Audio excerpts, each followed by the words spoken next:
I've been paying attention to my LinkedIn feed lately, and I'm seeing a lot more video, particularly in the form of self-produced pieces to camera. Now that comes as no surprise. Video is a highly engaging form of content, and with modern technology being what it is, it's much easier to create perfectly good video on your smartphone, an entry-level DSLR, or even your webcam. Now with that said, I'm also seeing a lot of standard video production principles not being followed in these self-produced pieces to camera. Why does that matter?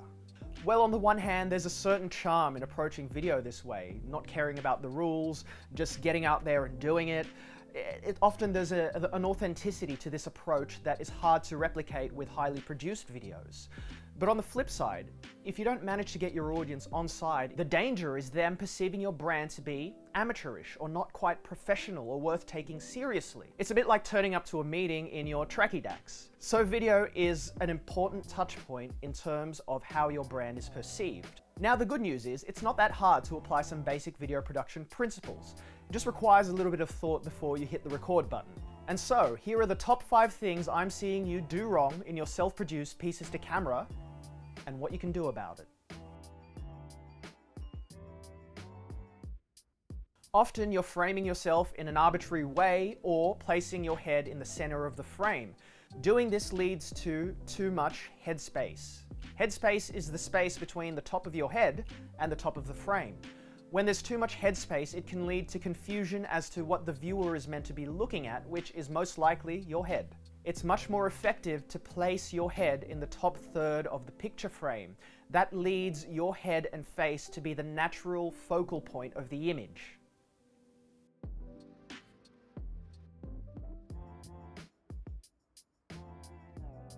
Camera height is often overlooked by many people. However, the height of your camera relative to you can lead to real psychological effects in the viewer.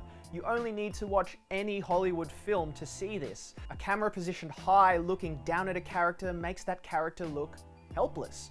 A camera positioned low looking up at a character can often make them look heroic or all-powerful. But in reality, you probably want to be relatable to your audience. So a good rule of thumb is to position the camera slightly below eye level with as little tilt as possible.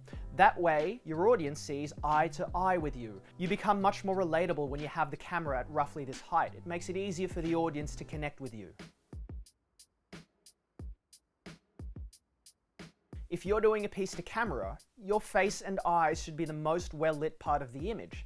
However, I'm often seeing faces and eyes that are overexposed or underexposed. What I'm seeing in particular is a lot of backlit images. Backlighting is when the main and largest source of light is behind you. What it does is place your face into the shadow area. Now the problem with this is that it can be hard to see the detail in your facial expressions, which is the main reason you're probably doing video in the first place, to humanize yourself and to be seen.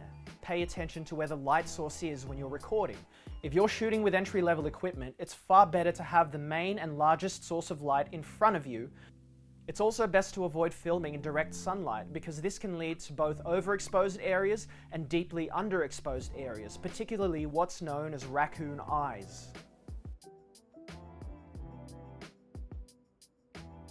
There's a saying in video production that the first few seconds of any video are critical. Your audience will either pay attention or disengage. So you only have a few seconds in your video to hook the viewer, whether it be through a strong image, a strong opening line, or a strong headline, or even strong copywriting around the video. Often, not only do I see none of these things, but I also see people fumbling around with a record button, trying to get themselves into position or thinking about what they're going to say. You need to edit that stuff out. You don't have time to include that in your video. Start with a bang, start strong, hook their attention, because the natural urge of your audience is to keep scrolling past your video. Now, this isn't strictly a video production issue, but I thought it was worth mentioning because it's very important. In fact, I've already made a video on it in the past. Not having subtitles in your video is an engagement killer. Most people watch their videos on scrolling social media platforms with their sound off. So if your video doesn't have subtitles, your audience is likely to scroll right past your video because they have no idea what you're saying. The figure that gets thrown around is that subtitles can create up to 80% more engagement in your videos, Or on the flip side, you could lose 80% of your potential viewers. If you've gone to the trouble of making a video, it's worth your while to put subtitles on them too.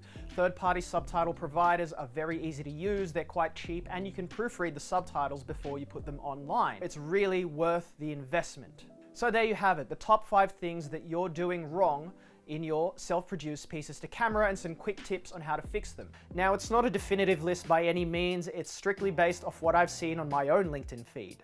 In future videos, I'll be delving into these topics a little more deeply, as well as other topics like camera presenting, storytelling, your content structure, and so forth. But I just wanted to give you some quick tips that you can apply immediately to make your videos look more professional. If this video was helpful to you, please feel free to like, share, or comment. Share it with someone that you know will find it useful. This is John from Captive Light Pictures. Thanks for watching.